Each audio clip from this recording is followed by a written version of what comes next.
नमस्कार साथियों, मैं मनीष मेवाल आप सभी का आपके अपने चैनल में तहे दिल से स्वागत और अभिनंदन करता हूं। मैं उम्मीद करता हूं कि आप सभी शानदार, जबरदस्त और जिंदाबाद होंगे और आप सभी की कक्षा 11 की जो तैयारियां हैं वो बिल्कुल धमाकेदार चल रही होंगी। और इन्हीं धमाकेदार तैयारियों को और भी धांसू बनाने के लिए आज हम लोग शुरू करने जा रहे हैं कक्षा 11 की अर्थशास्त्र में सांख्यिकी की किताब पढ़ना शुरू कर रहे हैं, और जिसका एक अध्याय हम लोगों ने पहले कवर कर लिया था। उसके बाद भारतीय अर्थव्यवस्था विकास की पूरी किताब कंप्लीट करवा दी है। उसके लेक्चर्स आपके लिए अवेलेबल हैं, आप उनको देख सकते हैं। और आज हम लोग जो पढ़ेंगे वो पढ़ेंगे अर्थशास्त्र में, कक्षा 11 के अर्थशास्त्र में सांख्यिकी की किताब का अध्याय 2 आंकड़ों का संग्रह, कलेक्शन ऑफ डेटा आज हम लोगों को पढ़ना है। और आज उसका है लेक्चर नंबर 1। आज जो इसका है लेक्चर नंबर 1 हम लोग पढ़ेंगे, और चैप्टर है हमारा 2 कलेक्शन ऑफ डेटा, और बुक है हमारी सांख्यिकी। तो हमारा हमेशा से एक परंपरा रही, और परंपरा क्या है कि जब भी नया चैप्टर, नया अध्याय शुरू होगा तो हम सबसे पहले जानेंगे कि उस अध्याय में हम लोगों को क्या पढ़ना है। तो इस अध्याय में जब हम लोग बात करते हैं तो हम बात करेंगे परिचय की। परिचय का मतलब यहां पर हम ये जानेंगे कि डेटा का मतलब क्या होता है। जो आंकड़े हम कह रहे हैं कि आंकड़ों का संग्रह, तो ये आंकड़े क्या है, ये डेटा क्या है वो समझेंगे। फिर आंकड़ों के स्रोत क्या है, मतलब सोर्सेस ऑफ डेटा कहाँ है, हमें कहाँ से डेटा मिलता है, सोर्सेस के बारे में हम लोग जानेंगे। उसके बाद हम बात करेंगे हम आंकड़े कैसे संग्रहित करते हैं, मतलब हम कलेक्ट कैसे करते हैं, जो कलेक्शन है ना उस कलेक्शन के बारे में जानेंगे। फिर आंकड़े संग्रह करने की जो विधि है, जो अलग अलग मेथड्स है जिनसे आंकड़े को कलेक्ट किया जा सकता है, उन मेथड्स की चर्चा हम लोग करेंगे। और फिर आखिरी में हम बात करेंगे आंकड़ा अर्जन में त्रुटियों का मतलब होता है जो मिस्टेक्स हो जाती हैं, जो कुछ कमियां आ जाती हैं जब हम आंकड़ा कलेक्ट करते हैं, डेटा कलेक्ट करते हैं, तो उस समय की चर्चा अपन लोग करेंगे। ये सब कुछ इस चैप्टर में पढ़ना है। ये चैप्टर ज़्यादा बड़ा नहीं है वैसे अगर मैं मेरी नज़र से देखूं तो शायद 3 या 4 लेक्चर में इसको कंप्लीट कर देंगे, और फिर आगे के जो लेक्चर्स हैं उन पे अपन आगे के चैप्टर्स पे बढ़ेंगे। आज हम क्या पढ़ेंगे गुरुजी? तो आज हम बात करेंगे परिचय की, और आंकड़ों के स्रोत क्या है, सोर्सेज ऑफ डेटा है, उसकी चर्चा। सबसे पहले बात कर लेते हैं परिचय या इंट्रोडक्शन।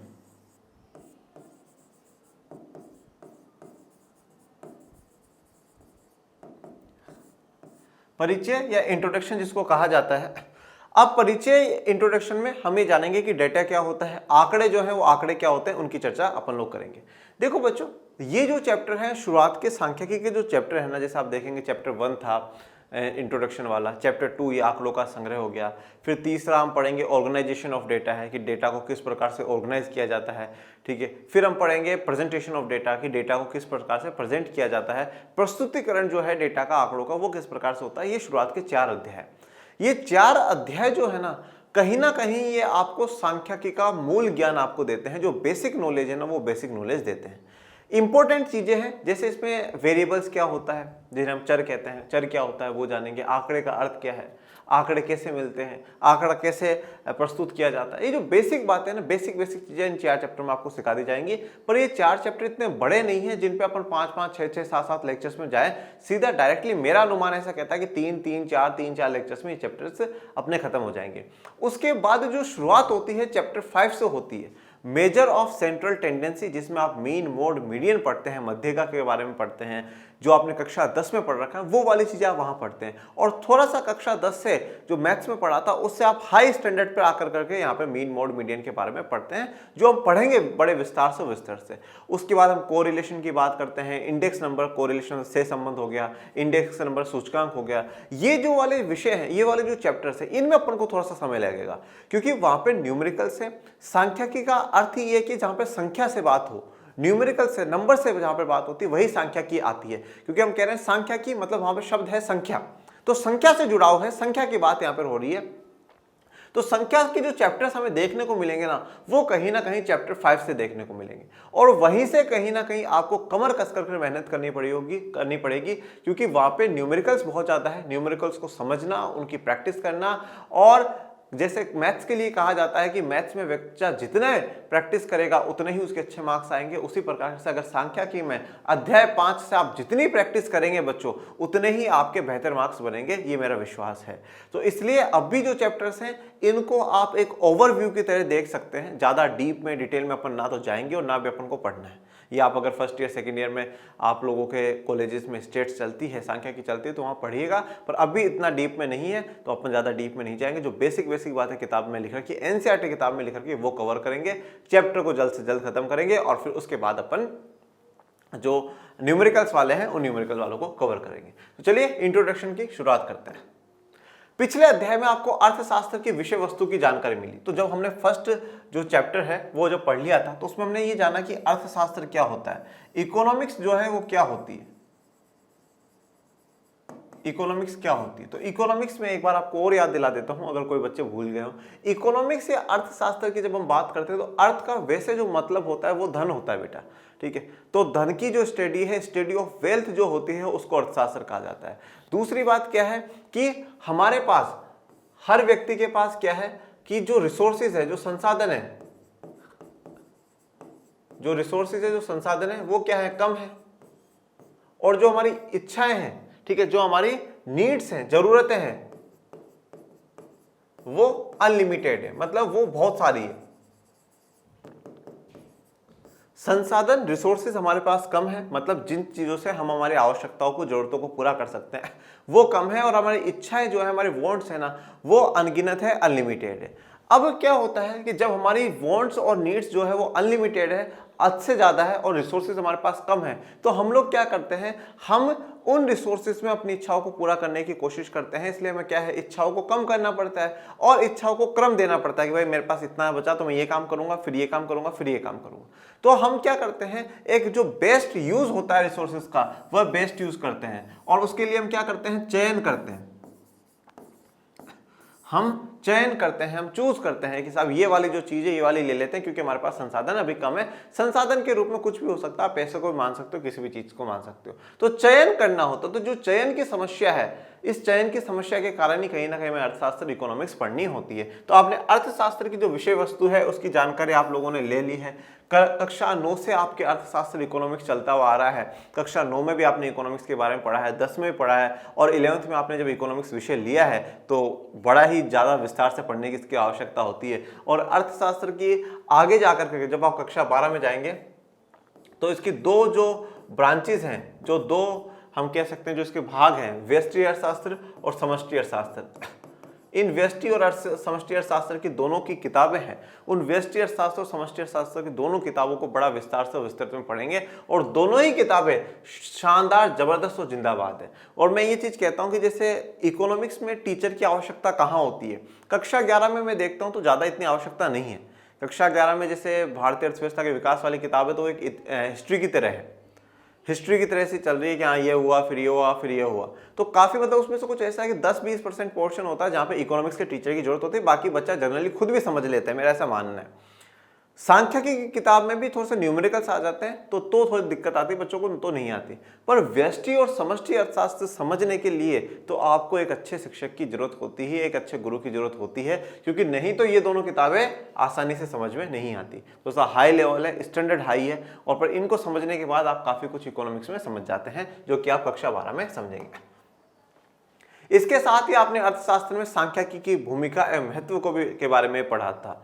तो आपने इसी के साथ अर्थशास्त्र में जो सांख्यिकी है, सांख्यिकी की जो भूमिका है, उसका क्या रोल है वो भी पढ़ा था, और उसका क्या महत्व है, उसकी क्या इंपोर्टेंस है वो भी अपन ने पढ़ा था। तो सांख्यिकी की भूमिका जो है वो भी बहुत इंपॉर्टेंट है हमारे लिए, और इसका महत्व भी बहुत है, ठीक है। सांख्यिकी एक प्रकार से संख्याओं में हमें कुछ चीज प्रस्तुत कर देती है, और जब संख्याओं में कोई चीज हमारे सामने प्रस्तुत हो जाती है ना, तो कहीं ना कहीं हमें एक एग्जैक्ट जो रिपोर्ट है वो मिल जाती है, एग्जैक्ट कंडीशन हमें मिल जाती है। जैसे मैं आपको एक उदाहरण के तौर पे बताता हूँ।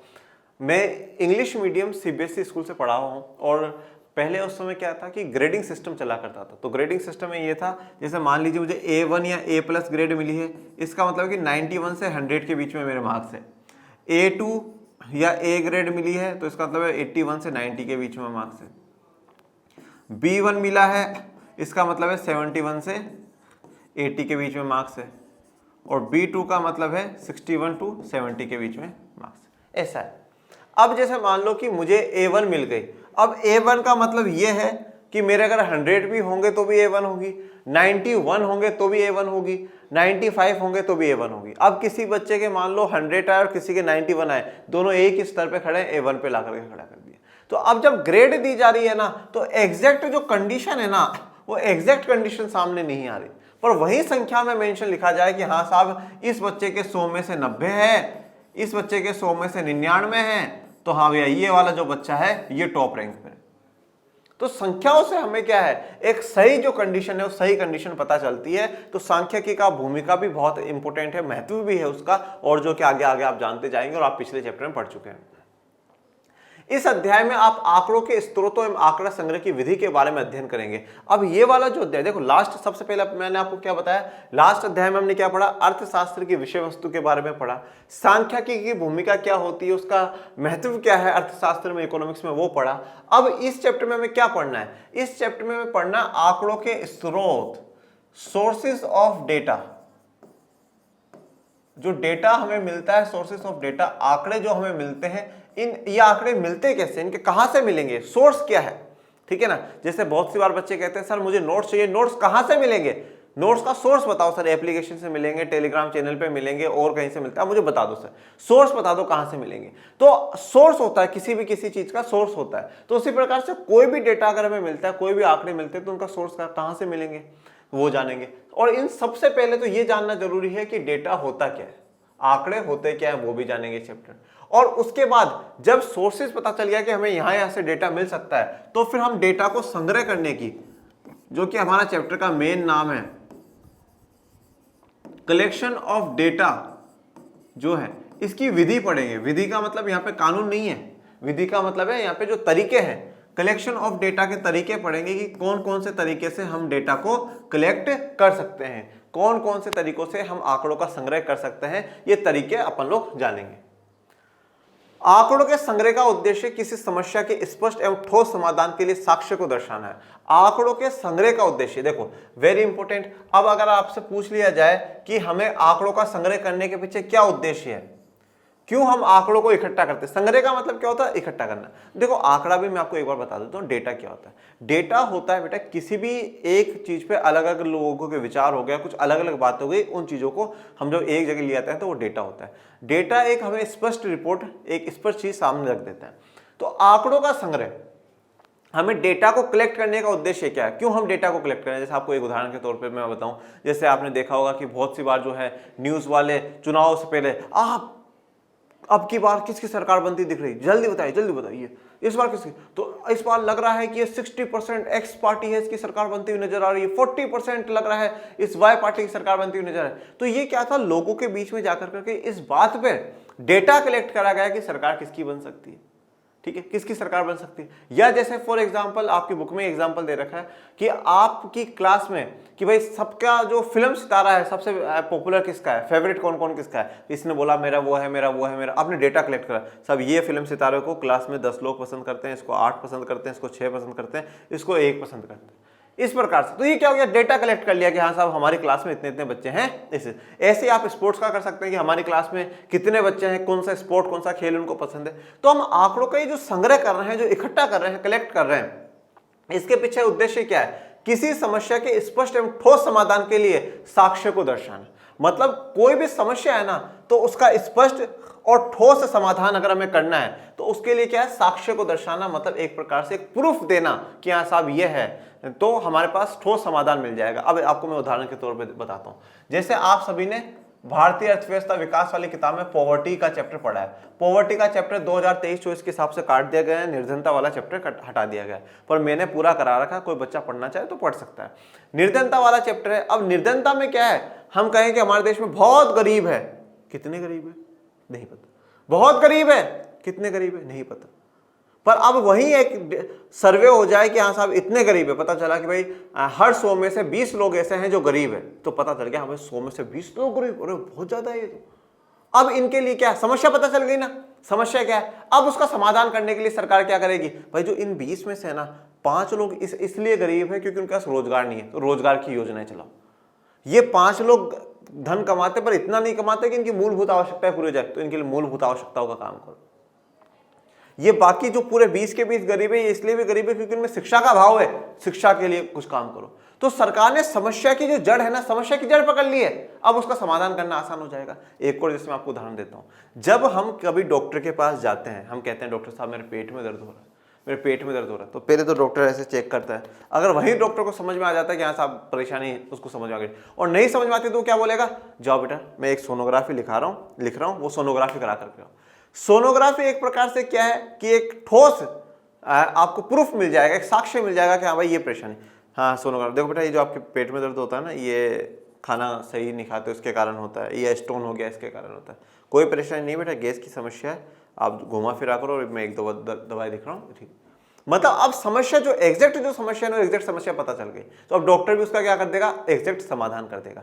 तो हम आंकड़ों का जो संग्रह करते हैं वो इसीलिए उद्देश्य से करते हैं कि कोई भी समस्या का स्पष्ट और ठोस हमें समाधान मिल जाए, उसके लिए साक्ष्य हमें देने होते हैं। जैसे यहाँ पे दर्शाया गया है, ये ग्राफ के रूप में कि साहब ये इतना है, ये इतना है, और ये पाई चार्ट के रूप में दर्शाया गया है। ये जो वाली चीजें हैं ना, ये आप सब पढ़ोगे चैप्टर नंबर 4 में, जब हम पढ़ेंगे आंकड़ों का प्रस्तुतिकरण, प्रेजेंटेशन ऑफ डेटा वाला जो चैप्टर है, तब पढ़ेंगे, तब आपको ये चीजें क्लियर हो जाएंगी। अर्थशास्त्र में प्राय ऐसे खतरों से आपका सामना होता होगा, तो अर्थशास्त्र में आप ऐसे खतरे सुनते होंगे। अनेक उतार चढ़ाव के पश्चात खाद्यान्नों का उत्पादन 1970-71 में 10.8 करोड़ टन से बढ़कर 1978 में 13.2 करोड़ टन हो गया। 1980 में फिर से गिरकर 10.8 करोड़ टन हो गया। उसके बाद 2015-16 में 25.2, 2016-17 में 27 करोड़ टन का आंकड़ा छू लिया। अब ऐसा आपको सुनने को मिलता होगा कि हाँ साहब, पहले हमारे जो, ये आपको याद नहीं करना है, इतना याद नहीं करना है, ठीक है। इतना पहले खाद्यान्न का जो उत्पादन, खाद्यान्न का मतलब जो खाने पीने का हमारा सामान है, उसका पहले जो उत्पादन था वो इतना उत्पादन हुआ, फिर बाद में साल में इतना गिर गया, फिर बढ़ गया, फिर गिर गया, फिर बढ़ गया। इस प्रकार की आपको अब यह क्या है, संख्या आपको पता चल रही है, उस साल में इतनी थी, इस साल में इतनी है, इस साल में इतनी है। ये जो संख्या है ना, ये संख्या आपको पता चल रही है। तो अब इससे आपको डेटा जो एग्जैक्टली आपके दिमाग में क्लियर हो जाता है, सब इतना हमारे पास खाद्यान्न है और इतना अभी नहीं है। जैसे कि आपके एक जो है टेबल भी दे रखी है, इस टेबल को भी देखिए आप लोग। इसमें भारत में खाद्यान्नों का उत्पादन मिलियन टन में, जैसे एक्स में दिखा रखा है, ईयर्स दिखा रखी है।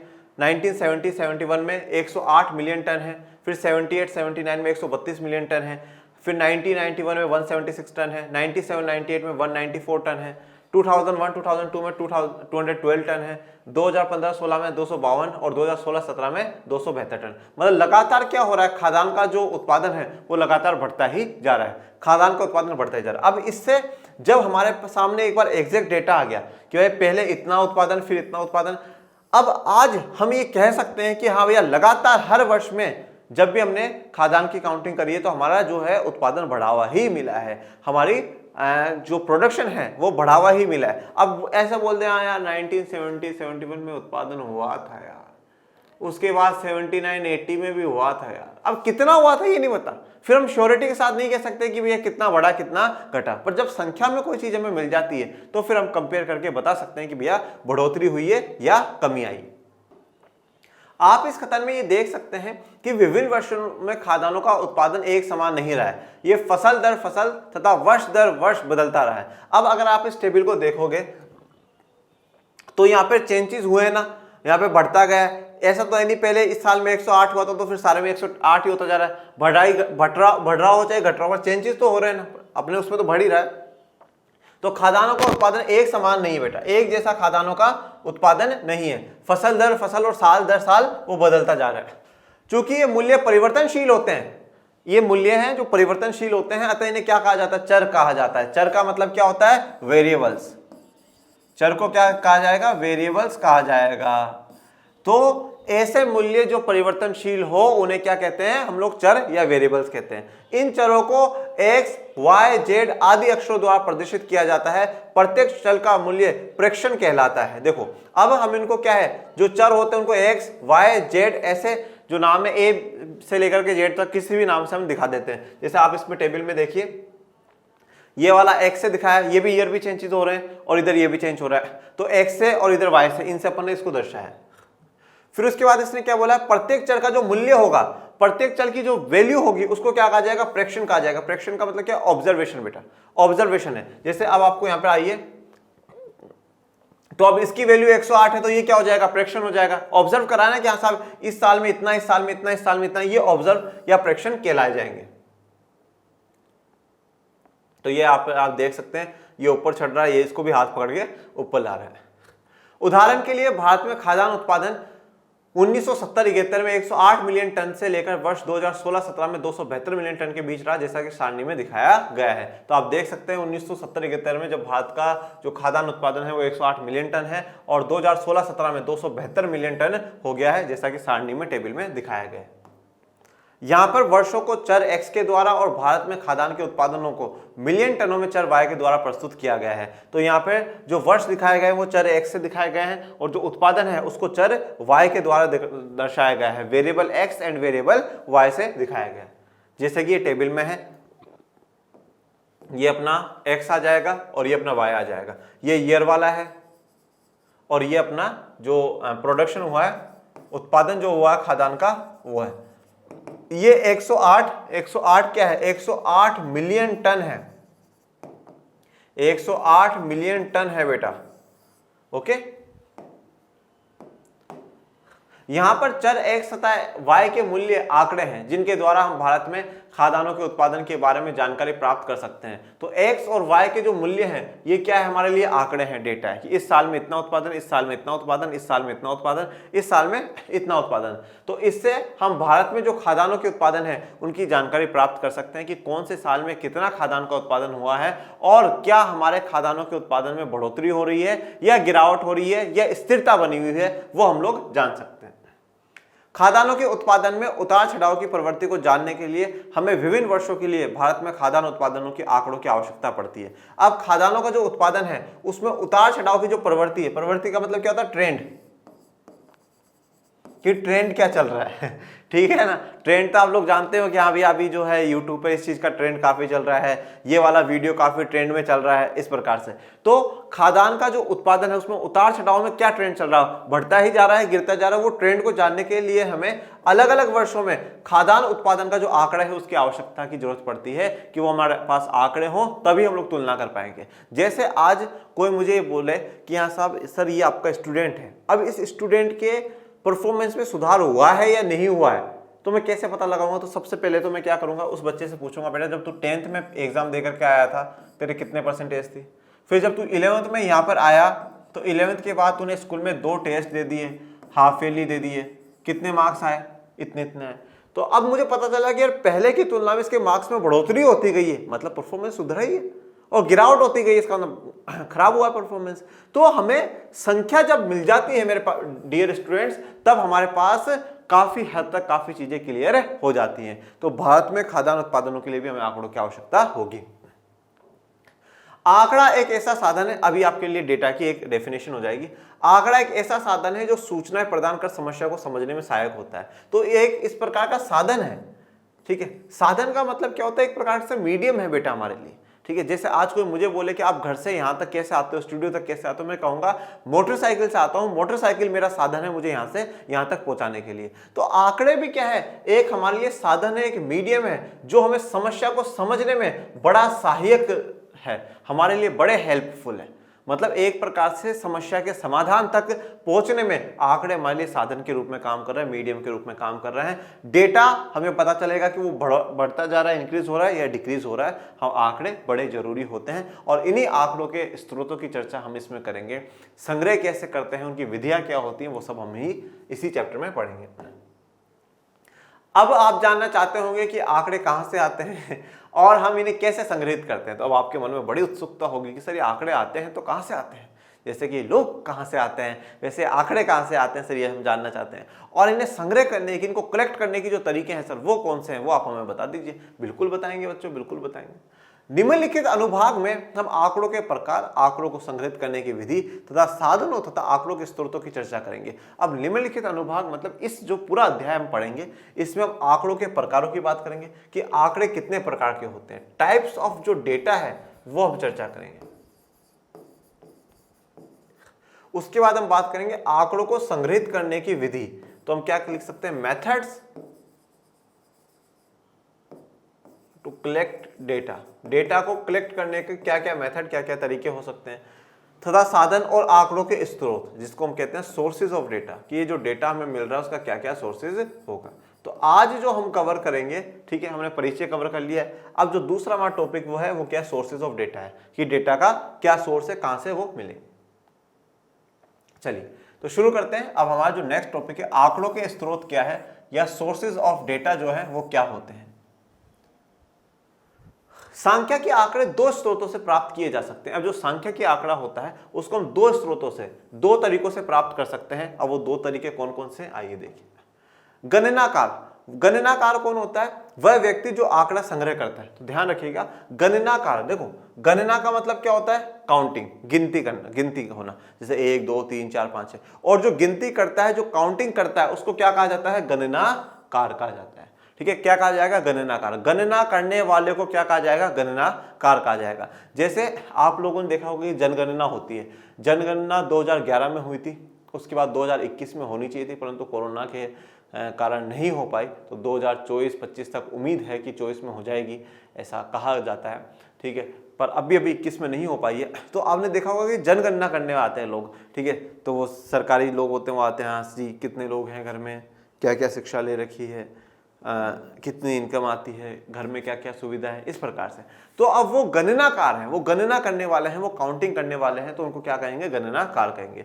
ये वह व्यक्ति है जो आंकड़ा संग्रह कर रहा है। तो वो जो जनगणना करने आते हैं वो क्या करते हैं? डेटा ही तो कलेक्ट कर रहे हैं, कितने लोग हैं, पुरुष कितने हैं, महिलाएं कितनी हैं घर में क्या क्या सुख सुविधाएं हैं, ठीक है, कितना कमाते हो, शिक्षित कितने हैं, अशिक्षित कितने हैं, घर की स्थिति कैसे, वो सारा डेटा कलेक्ट करके सरकार को दे रहे हैं। तो गणनाकार क्या करता है? जांच पड़ताल या पूछताछ करके आंकड़े एकत्र कर सकता है, तो वो जांच पड़ताल कर सकता है, और पूछताछ करके पूछ के क्या है? डेटा कलेक्ट कर सकता है। तो जैसे आपको यहाँ पे देख सकते हो कि ये गणनाकार है, ये सब पूछ रहा है कि हाँ भैया क्या क्या है, तो वो डेटा कलेक्ट कर रहा है, पूछताछ करके कर रहा है। और यहाँ पे देखिए ये मैम है, ये प्रैक्टिकल कर रही है, और ये मैम जो प्रैक्टिकल कर रही है उनसे पूछ करके लिख रही है कि मैम क्या रिकॉर्डिंग्स लिखनी है, क्या करना है, इस प्रकार से। ऐसे आंकड़े प्राथमिक आंकड़े कहे जाते हैं, क्योंकि ये प्रत्यक्ष रूप से प्राप्त की गई जानकारी पर आधारित होते हैं। ये जानकारी कर लीजिएगा।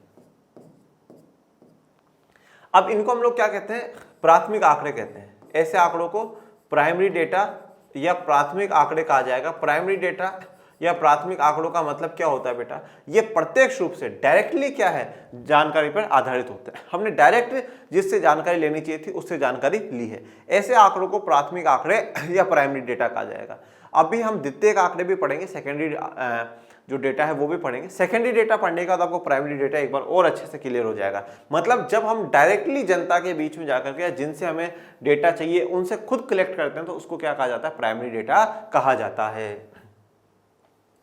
मान लें कि आप विद्यालय बच्चों के बीच में किसी फिल्मी सितारे की लोकप्रियता की जानकारी लेना चाहते हैं। अब जैसे आप पूरे स्कूल में देख रहे हैं कि भैया सबसे जो लोगों का फिल्मी सितारा है, कौन सबसे ज्यादा लोकप्रिय है, कौन सा लोकप्रिय है, तो उसकी अगर आप जानकारी लेना चाहते हैं, इस संबंध में वांछित जानकारी लेने के लिए आपको काफी बड़ी संख्या में विद्यालय के छात्रों से प्रश्नों के माध्यम से पूछताछ करनी होगी। तो वांछित जानकारी, वांछित मतलब जो जानकारी आप लेना चाहते हैं, तो जो जानकारी आप लेना चाहते हैं तो उस के लिए आपको बड़ी संख्या में जो विद्यालय के छात्र हैं उनसे बातचीत करनी पड़ेगी, उनसे प्रश्न पूछने पड़ेंगे। हाँ भैया कौन सा फिल्मी सितारा है, ये क्यों है, क्या कारण है, कौन सी जो मूवी है वो आपको इसकी अच्छी लगी, कौन सा एक्शन, कौन सा डायलॉग इसका अच्छा लगता है, इस प्रकार से पूछताछ करनी पड़ेगी। इस विधि से आप जो आंकड़े प्राप्त करते हैं इसी को क्या कहते हैं? प्राथमिक आंकड़ों का एक उदाहरण कह सकते हैं। तो ये आपने क्या है? प्रत्यक्ष रूप से जनता से डायरेक्टली आप लोगों ने पूछा है और फिर आपने आंकड़े कलेक्ट करके हमारे सामने या किसी के सामने रखे हैं। यदि किसी दूसरी संस्था द्वारा इन आंकड़ों को संग्रहित एवं संशोधित, संरक्षित एवं सारणीकृत किया जाता है तो इन्हें द्वितीयक आंकड़े कहते हैं। अब किसी दूसरी संस्था द्वारा, देखो अब इस चीज को समझो। सबसे पहले क्या है? किसी ने डेटा बना दिया है। जब किसी ने डेटा बना लिया, किसी ने आंकड़े इकट्ठे कर लिए हैं, तो उसको हम लोग क्या कहते हैं? प्राइमरी डेटा कहते हैं। अब ये जो प्राइमरी डेटा जो है, इस प्राइमरी डेटा को क्या होगा कि प्रकाशित किया जाता है बेटा। प्रकाशित का मतलब क्या होता है? लोगों के बीच में रखा जाता है। जैसे मैं आपको एक उदाहरण के तौर पे बताता हूं। जैसे आज जनसंख्या है, तो जनगणना किसने कराई? सरकार ने कराई। अब सरकार ने जनगणना कराई, ये प्राथमिक आंकड़ा है, क्योंकि सरकार के द्वारा, सरकार के कर्मचारियों के द्वारा घर घर जा करके सारी जानकारी ली गई है। ये प्राथमिक आंकड़ा है। परंतु आज मुझे पढ़ाई के लिए, मुझे खुद की पढ़ाई के लिए, मुझे आप लोगों को पढ़ाने के लिए डेटा की आवश्यकता है। तो मैं क्या करूंगा? मैं पूरे भारत में जाकर के जनगणना नहीं करूंगा ठीक है, मैं क्या करूंगा? सरकार ने जो जनगणना की डिटेल डाल रखी है, जो रिपोर्ट जारी कर रखी है, उसी रिपोर्ट में से पूरा पढ़ करके आप लोगों को बता दूंगा कि हाँ बेटा देखो ये डेटा मैं लेकर के आया हूं। अब वो क्या हो जाएगा? वो सेकेंडरी डेटा हो जाएगा, क्योंकि पहले उस डेटा को किसी ने प्रत्यक्ष रूप से निकाला है, फिर प्रकाशित करा और उसी का मैं इस्तेमाल करूं, तो वो क्या हो जाएगा? सेकेंडरी डेटा हो जाएगा। तो इन आंकड़ों को संग्रहित और संशोधित, सारणीकृत किया जाता है और इन्हीं को हम क्या कहते हैं? द्वितीय आंकड़ा कहते हैं, जैसे कि रिपोर्ट्स के द्वारा आता है। इन आंकड़ों को या तो प्रकाशित स्त्रोतों से, प्रकाशित स्त्रोत मतलब किसी ने प्रकाशित करे हो, जिससे सरकार की रिपोर्ट हो, कोई दस्तावेज हो, समाचार कोई पत्र हो, अर्थशास्त्रियों द्वारा लिखी कोई पुस्तकें हो, या अन्य किसी स्त्रोत से प्राप्त किया जा सकता है, जैसे कोई वेबसाइट हो गई। तो मतलब सरकार ने कोई रिपोर्ट जारी करी हो, कोई समाचार पत्र हो, कोई अर्थशास्त्रियों के द्वारा कोई किताबें लिखी गई हो, ये सब कुछ, और या किसी वेबसाइट से, जैसे कि आप किसी वेबसाइट से भी वो सारा का सारा नॉलेज ले सकते हैं। तो वो डेटा तो ऑलरेडी पहले किसी ने तैयार कर दिया, आप उसी डेटा का हेल्प ले रहे हैं, तो उसको क्या कहेंगे, सेकेंडरी डेटा। और अगर कोई व्यक्ति खुद जाकर करके जानकारी लेता है तो उस जानकारी को कहेंगे प्राइमरी डेटा, पर उन्हीं को हम इस्तेमाल करते हैं तो वो हो जाएगा सेकेंडरी डेटा, या द्वितीयक हमारे आंकड़े हो जाएंगे। अतः ये आंकड़े उन स्रोतों के लिए प्राथमिक है जो उन्हें पहली बार संग्रहित एवं संसाधित करते हैं, तथा बाद में प्रयोग करने वाले सभी स्रोतों के लिए ये द्वितीयक है। मतलब जैसे क्या कह रहा है, जैसे मान लो आज आपने फिल्मी सितारों के लिए करा, तो पहली बार जो डेटा कलेक्ट कर रहा है उसके लिए तो वो प्राथमिक है, पर अब आपके बाद कोई भी आगे सोचे कि हम देखेंगे यार फिल्मी सितारे कितने हैं, तो अब आगे कोई बच्चा उसको करे तो वो आपकी रिपोर्ट उठा ले, तो उसके लिए क्या हो जाएगा, वो द्वितीयक आंकड़ा हो जाएगा। द्वितीयक आंकड़ों के उपयोग से समय एवं धन की बचत होती है, ये बड़ी अच्छी बात है। द्वितीयक आंकड़ों के उपयोग अगर हम करेंगे तो समय भी बचेगा और धन की भी हमारे क्या होगी, बचत होगी, धन भी हमारा बच जाएगा। समय कैसे बचेगा, समय इस प्रकार से बचेगा कि एक तो इतने सारे लोगों से बात करनी थी वो नहीं करनी पड़ेगी, रिपोर्ट है उसको पढ़ा 2 दिन में 3 दिन में पढ़ा और समय बच जाएगा, ना फालतू का पैसा लगा। तो द्वितीयक आंकड़े इस प्रकार से हेल्पफुल होते हैं। उदाहरण के लिए मान लें छात्रों में किसी सिनेमा कलाकार की लोकप्रियता के बारे में आंकड़ों को एकत्र करने के पश्चात आप एक रिपोर्ट प्रकाशित करते हैं। अब आप लोगों ने क्या करा कि भाई पूरे सिनेमा के सारे जो है उनकी जानकारी ले ली कि भैया कौन बच्चा कौन से एक्टर को किसको पसंद करता है। अब आपने एक रिपोर्ट जारी कर दी कि साहब इस कक्षा में इतने बच्चे इस एक्टर के पसंद है, इस कक्षा में इतने हैं, और पूरे स्कूल में देखें तो सबसे ज्यादा इस एक्टर को पसंद किया जाता है। आप अपने एक पूरी रिपोर्ट प्रकाशित करके स्कूल को सौंप दी। अब आगे कभी भी ऐसा मुद्दा उठता है तो स्कूल में जिसको भी पढ़ना होगा वो उस रिपोर्ट से पढ़ सकता है और अपना काम चला सकता है। यदि आप द्वारा संग्रह किए गए आंकड़ों का उपयोग कोई इसी तरह के किसी अध्ययन के लिए करता है तो उसके लिए हम क्या कहेंगे कि ये द्वितीयक आंकड़ा है, सेकेंडरी डेटा है। ओके, तो इसी के साथ जो आज का हमारा लेक्चर है वो कंप्लीट होता है। आपको कोई भी डाउट कोई भी समस्या हो तो कमेंट बॉक्स में मेंशन करिएगा, और सांख्यिकी की शुरुआत कैसी हुई ये जरूर बताइएगा, और कैसा लगा आज का लेक्चर ये भी बताइएगा। और मेरे प्यारे विद्यार्थियों, पढ़ते रहिए, आगे बढ़ते रहिए, और जैसे कि संडे वार्ता में अनाउंसमेंट हुए हैं कि आप लोगों के लिए कोर्सेज जल्दी ही लॉन्च होंगे, तो इसलिए जुड़े रहिएगा और बताइएगा कि कौन कौन बच्चा कोर्सेज में क्या क्या फैसिलिटीज चाहता है और कौन कौन कोर्सेज से जुड़ने वाला है। तो चलो पढ़ते रहिए, आगे बढ़ते रहिए, और आपके अपने चैनल लर्निंग शेयर आर्ट्स को ज़्यादा से ज़्यादा लाइक शेयर सब्सक्राइब करते रहिए। और डिस्क्रिप्शन में टेलीग्राम चैनल का लिंक दे रखा है, उसको भी ज्वाइन कर लीजिएगा, जिससे आपको सभी जानकारी मिलती रहे। और मिलेंगे नेक्स्ट लेक्चर में, तब तक के लिए थैंक यू सो मच। जय हिंद, जय भारत।